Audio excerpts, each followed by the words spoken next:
ನಮಸ್ಕಾರ. ಇವತ್ತು ನಾವು ಮಖ ನಕ್ಷತ್ರದ ಬಗ್ಗೆ ಒಂದು ಆಳವಾದ ಚರ್ಚೆ ಮಾಡೋಣ.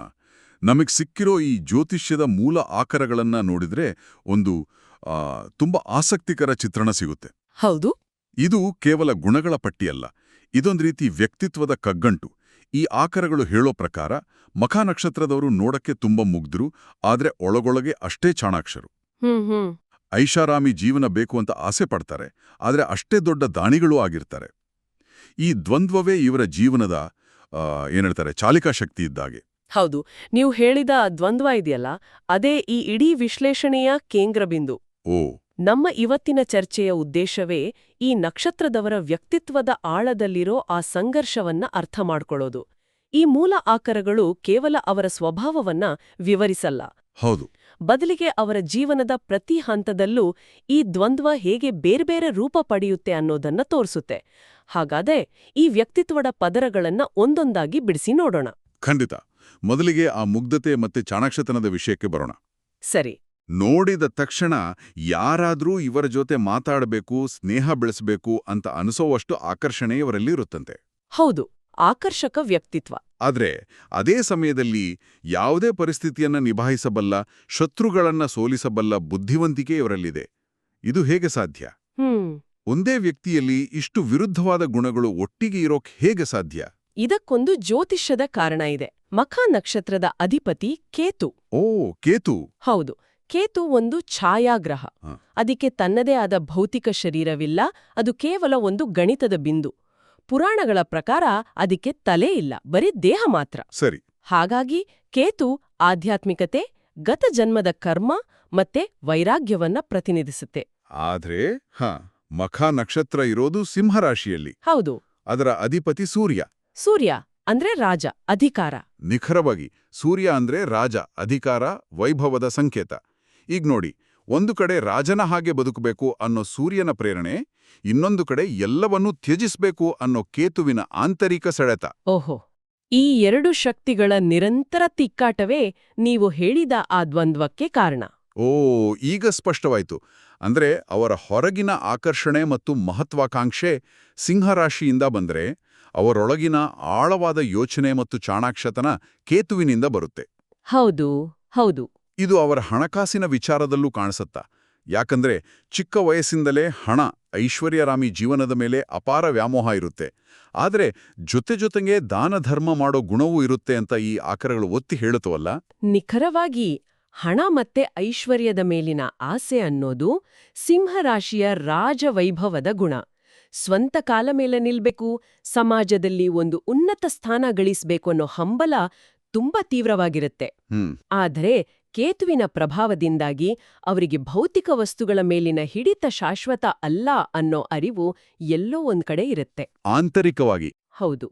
ಹಾಗಾಗಿಯೇ ತಾವು ಸಂಪಾದಿಸಿದ್ದರಲ್ಲಿ ಒಂದಿಷ್ಟು ಭಾಗವನ್ನ ಬೇರೆಯವ್ರಿಗೂ ಕೊಡಬೇಕು, ಕಷ್ಟದಲ್ಲಿರೋರ್ಗೆ ಸಹಾಯ ಮಾಡಬೇಕು ಅನ್ನೋ ಸಹಾನುಭೂತಿ ಹುಟ್ಟುತ್ತೆ. ತಾವು ತಿನ್ನುವಾಗ ಪಕ್ಕದವ್ರಿಗೂ ಕೊಡುವ ಸ್ವಭಾವ ಅನ್ನೋ ಸಾಲಿದೆಯಲ್ಲ, ಅದು ಅವರ ಈ ಗುಣವನ್ನ ಸುಂದರವಾಗಿ ಹಿಡಿದಿಡುತ್ತೆ. ಹಾಗೆ ಅವರು ಕೈಗೆತ್ತಿಕೊಂಡ ಕೆಲಸವನ್ನ ಕಾಟಾಚಾರಕ್ಕೆ ಮಾಡಲ್ಲ, ಬದಲಿಗೆ ತುಂಬ ಶ್ರದ್ಧೆಯಿಂದ ಗುಣಮಟ್ಟಕ್ಕೆ ಆದ್ಯತೆ ನೀಡಿ ಪೂರ್ಣಗೊಳಿಸ್ತಾರೆ ಅಂತಾನೂ ಹೇಳಲಾಗಿದೆ. ಹೌದು. ಇದು ಕೂಡ ಅದೇ ಅಧಿಕಾರ ಮತ್ತು ಜವಾಬ್ದಾರಿಯ ಮಿಶ್ರಣವೇ. ಹೌದು. ಅವರು ಮಾಡೋ ಕೆಲಸ ಕೇವಲ ಅವರಿಗಷ್ಟೇ ಅಲ್ಲ, ಸಮಾಜಕ್ಕೂ ಉಪಯುಕ್ತವಾಗಬೇಕು ಅನ್ನೋ ಆಶಯವಿರುತ್ತೆ. ಸಿಂಹರಾಶಿಯ ನಾಯಕತ್ವದ ಗುಣದಿಂದಾಗಿ ಅವರು ಮಾಡೋ ಕೆಲಸದಲ್ಲಿ ಒಂದು ಘನತೆ ಇರಬೇಕು ಅಂತ ಬಯಸ್ತಾರೆ. ಮತ್ತೆ ಕೇತುವಿನ ಆಳವಾದ ಚಿಂತನೆಯಿಂದಾಗಿ ಆ ಕೆಲಸವನ್ನ ಪರಿಪೂರ್ಣವಾಗಿ ಮಾಡೋಕೆ ಪ್ರಯತ್ನಿಸ್ತಾರೆ.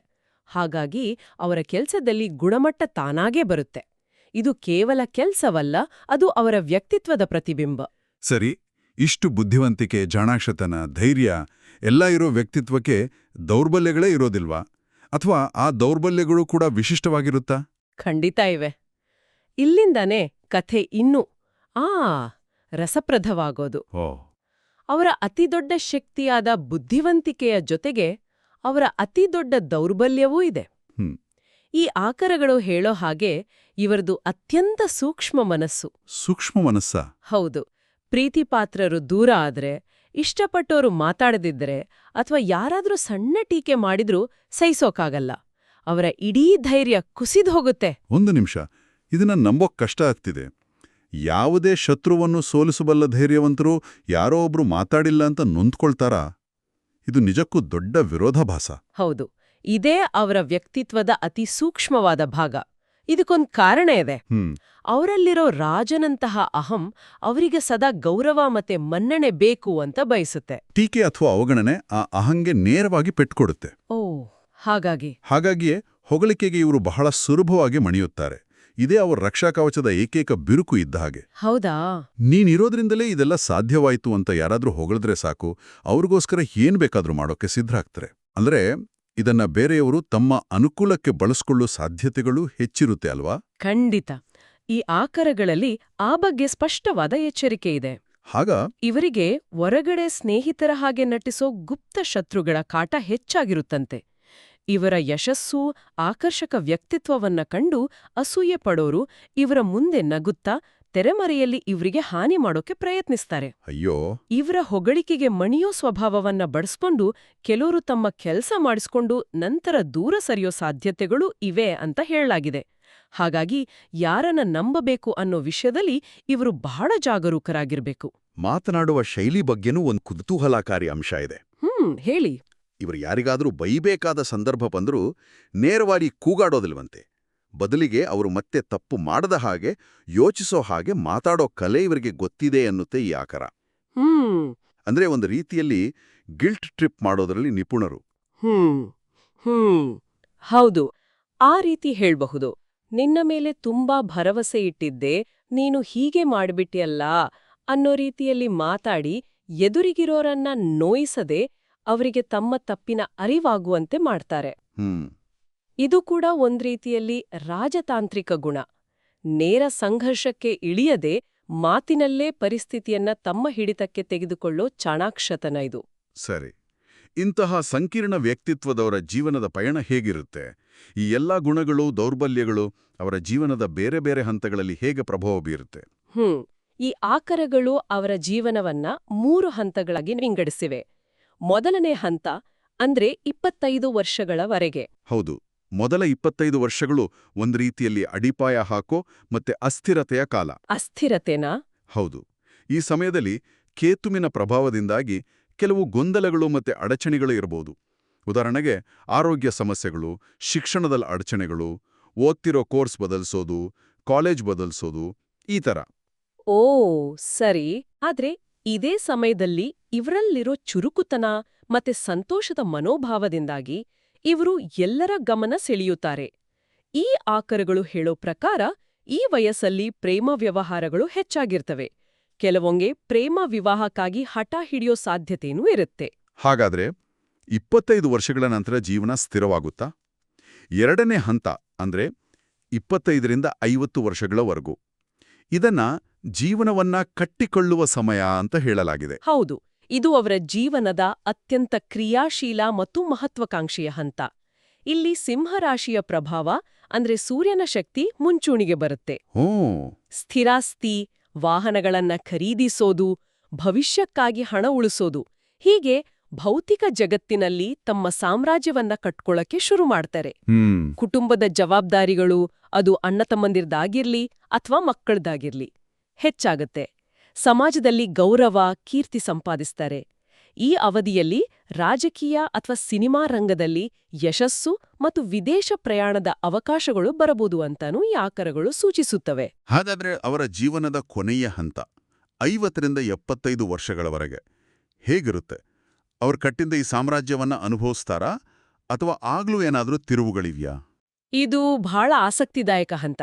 ಈ ಸಮಯದಲ್ಲಿ ಅವರ ಹೆಸರು ಮತ್ತೆ ಕೀರ್ತಿ ಮತ್ತಷ್ಟು ಹೆಚ್ಚಾಗತ್ತೆ.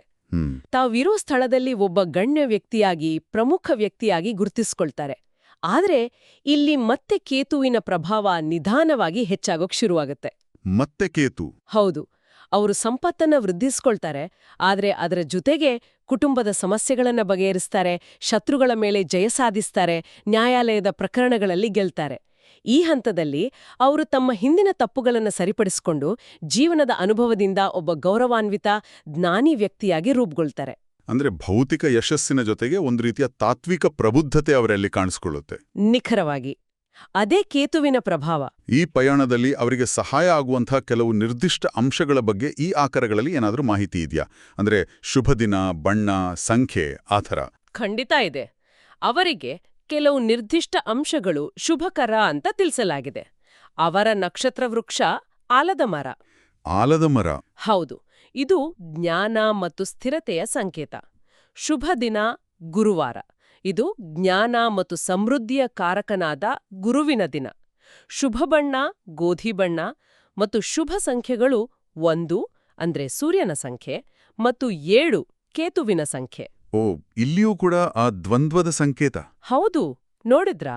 ಶುಭ ದಿಕ್ಕು, ನೈಋತ್ಯ ಇವುಗಳನ್ನ ಗಮನದಲ್ಲಿಟ್ಕೊಳ್ಳೋದು ಅವರಿಗೆ ಅನುಕೂಲಕರವಾಗಬಹುದು ಅಂತ ಹೇಳಿದ್ದಾರೆ. ಆಧ್ಯಾತ್ಮಿಕತೆಯ ಬಗ್ಗೆ ಹೇಳೋದಾದ್ರೆ ಅವರ ಜೀವನದ ಕೊನೆಯ ಹಂತದಲ್ಲಿ ಅದು ಹೆಚ್ಚಾಗುತ್ತೆ ಅಂದ್ರಿ. ಆದರೆ ಸಾಮಾನ್ಯವಾಗಿ ಇವರಿಗೆ ಧಾರ್ಮಿಕ ಆಚರಣೆಗಳ ಮೇಲೆ ಆಸಕ್ತಿ ಇರುತ್ತಾ? ಹೌದು, ಆಸಕ್ತಿ ಖಂಡಿತ ಇರುತ್ತೆ. ಕೇತುವಿನ ಪ್ರಭಾವದಿಂದಾಗಿ ಇವರಿಗೆ ಆಧ್ಯಾತ್ಮಿಕ ಚಿಂತನೆಗಳು, ತತ್ವಶಾಸ್ತ್ರದ ಬಗ್ಗೆ ಸಂಶೋಧನೆ ಮಾಡೋದು, ಸಜ್ಜನರ ಒಡನಾಟ, ತೀರ್ಥಯಾತ್ರೆ ಮಾಡೋದು ಅಂದ್ರೆ ತುಂಬಾ ಇಷ್ಟ. ಮನೆಯಲ್ಲಿ ಪೂಜಾ ಕಾರ್ಯಕ್ರಮಗಳನ್ನ ಹೆಚ್ಚಾಗಿ ಮಾಡ್ತಾರೆ. ತಮ್ಮ ಇಷ್ಟಾರ್ಥಗಳು ಈಡೇರಲು ದೇವರಿಗೆ ಹರಕೆಗಳನ್ನು ಹೊತ್ಕೊಳ್ತಾರೆ. ಸಮಸ್ಯೆಗಳಿಂದ ಹೊರಬರಲು ಕೆಲವು ವ್ರತಗಳನ್ನ ಸಹ ಈ ಆಕರಗಳಲ್ಲಿ ಉಲ್ಲೇಖಿಸಲಾಗಿದೆ. ಯಾವ ತರಹದ ವ್ರತಗಳು? ವೆಂಕಟೇಶ್ವರ ಸ್ವಾಮಿಗೆ ಸಪ್ತ ಶನಿವಾರ ವ್ರತ, ಸತ್ಯನಾರಾಯಣ ಸ್ವಾಮಿ ವ್ರತ ಮತ್ತು ಗಣಪತಿಗೆ ಸಂಕಷ್ಟಹರ ಚತುರ್ಥಿ ವ್ರತ ಮಾಡೋದ್ರಿಂದ ಇಷ್ಟಾರ್ಥಗಳು ಸಿದ್ಧಿಸ್ತವೆ ಅನ್ನೋ ನಂಬಿಕೆ ಬಗ್ಗೆನೂ ಇದರಲ್ಲಿ ಹೇಳಿದ್ದಾರೆ. ಹಾಗಾದರೆ ಈ ಎಲ್ಲಾ ಅಂಶಗಳನ್ನ ಒಟ್ಟಿಗೆ ಸೇರಿಸಿ ನೋಡಿದಾಗ ಮಖ ನಕ್ಷತ್ರದ ವ್ಯಕ್ತಿತ್ವದ ಒಂದು ಸಂಪೂರ್ಣ ಚಿತ್ರಣ ನಮಗೆ ಸಿಗುತ್ತೆ. ಹೌದು, ಇದು ಕೇವಲ ಗುಣಗಳ ಪಟ್ಟಿಯಲ್ಲ, ಬದಲಿಗೆ ಮಹತ್ವಾಕಾಂಕ್ಷೆ ಮತ್ತು ಸಹಾನುಭೂತಿ, ಬುದ್ಧಿವಂತಿಕೆ ಮತ್ತು ಸೂಕ್ಷ್ಮತೆ, ಧೈರ್ಯ ಮತ್ತು ಎಚ್ಚರಿಕೆಯ ನಡುವಿನ ಒಂದು ನಿರಂತರವಾದ ಸಮತೋಲನದ ಹುಡುಕಾಟ. ನಿಖರವಾಗಿ. ಇಲ್ಲಿರೋ ಅತ್ಯಂತ ಆಕರ್ಷಕ ವಿಷಯ ಅಂದ್ರೆ ಅವರ ಜೀವನವೇ ಒಂದು ರೀತಿಯಲ್ಲಿ 2 ದಡಗಳ ನಡುವಿನ ಪಯಣ. 2 ದಡಗಳ ನಡುವಿನ ಪಯಣ? ಹೌದು. ಒಂದು ದಡದಲ್ಲಿ ಭೌತಿಕ ಸಂಪತ್ತು, ಅಧಿಕಾರ, ಐಶ್ವಾರಾಮದ ಆಸೆ. ಇನ್ನೊಂದು ದಡದಲ್ಲಿ ಆಳವಾದ ಆಧ್ಯಾತ್ಮಿಕ ಒಲವು, ವೈರಾಗ್ಯ ಮತ್ತು ಎಲ್ಲವನ್ನೂ ತ್ಯಜಿಸೋ ಮನೋಭಾವ. ಈ 2 ದಡಗಳ ನಡುವೆ ಅವರು ತಮ್ಮ ಜೀವನದ ದೋಣಿಯನ್ನ ಸಾಗಿಸ್ತಾರೆ. ಮುಗ್ಧ ನೋಟ ಮತ್ತು ಚಾಣಾಕ್ಷ ಮನಸ್ಸು, ಐಷಾರಾಮದ ಬಯಕೆ ಮತ್ತು ಅದಕ್ಕಾಡಿ ಕಷ್ಟಪಟ್ಟು ದುಡಿಯೋ ಮನೋಭಾವ. ಈ ಎಲ್ಲಾ ಗುಣಗಳು ಒಂದೇ ವ್ಯಕ್ತಿಯಲ್ಲಿರೋದು ಅವರ ಜೀವನವನ್ನ ಬಹುಮುಖಿಯನ್ನಾಗಿ ಮತ್ತು ಅಷ್ಟೇ ಸಂಕೀರ್ಣವನ್ನಾಗಿ ಮಾಡುತ್ತೆ. ಈ ಚರ್ಚೆಯ ಕೊನೆಯಲ್ಲಿ ನನ್ನ ಮನಸ್ಸಲ್ಲಿ ಒಂದು ದೊಡ್ಡ ಪ್ರಶ್ನೆ ಮೂಡ್ತಾ ಇದೆ. ಹೇಳಿ. ಈ ಮೂಲ ಆಕರಗಳು ಜನ್ಮ ನಕ್ಷತ್ರದ ಆಧಾರದ ಮೇಲೆ ವ್ಯಕ್ತಿಯ ಜೀವನದ ಒಂದು ರೀತಿ ನೀಲನಕ್ಷೆಯನ್ನು ಕೊಡ್ತವೆ. ಹಾಗಾದ್ರೆ ನಮ್ಮ ಜೀವನ ಇಂಥ ಅಂಶಗಳಿಂದ ಮೊದಲೇ ನಿರ್ಧರಿಸಲ್ಪಟ್ಟಿದೆಯಾ? ಅಥವಾ ಈ ಗುಣಲಕ್ಷಣಗಳನ್ನ ನಮ್ಮ ಸಾಮರ್ಥ್ಯ ಮತ್ತೆ ದೌರ್ಬಲ್ಯಗಳನ್ನ ಅರ್ಥಕೊಂಡು ನಮ್ಮ ಸ್ವಂತ ಇಚ್ಛಾಶಕ್ತಿಯಿಂದ ಅದನ್ನ ಉತ್ತಮವಾಗಿ ರೂಪಿಸ್ಕೊಳ್ಬೋದಾ? ಇದು ಬಹಳ ಮುಖ್ಯವಾದ ಪ್ರಶ್ನೆ. ಇಂಥ ಜ್ಞಾನವನ್ನ ಕಠಿಣ ಭವಿಷ್ಯವಾಣಿಯಾಗಿ ಸ್ವೀಕರಿಸಬೇಕಾ? ಅಥವಾ ನಮ್ಮನ್ನು ನಾವು ಚೆನ್ನಾಗಿ ಅರ್ಥ ಮಾಡಿಕೊಂಡು ಉತ್ತಮ ಆಯ್ಕೆಗಳನ್ನು ಮಾಡಕ್ಕಿದೊಂದು ಮಾರ್ಗದರ್ಶಿಯಾಗಿ ಬಳಸ್ಕೊಳ್ಬೇಕಾ? ಇದು ಬಹುಶಃ ಪ್ರತಿಯೊಬ್ಬರೂ ಆಲೋಚಿಸಬೇಕಾದ ವಿಷಯ ಅನ್ಸುತ್ತೆ.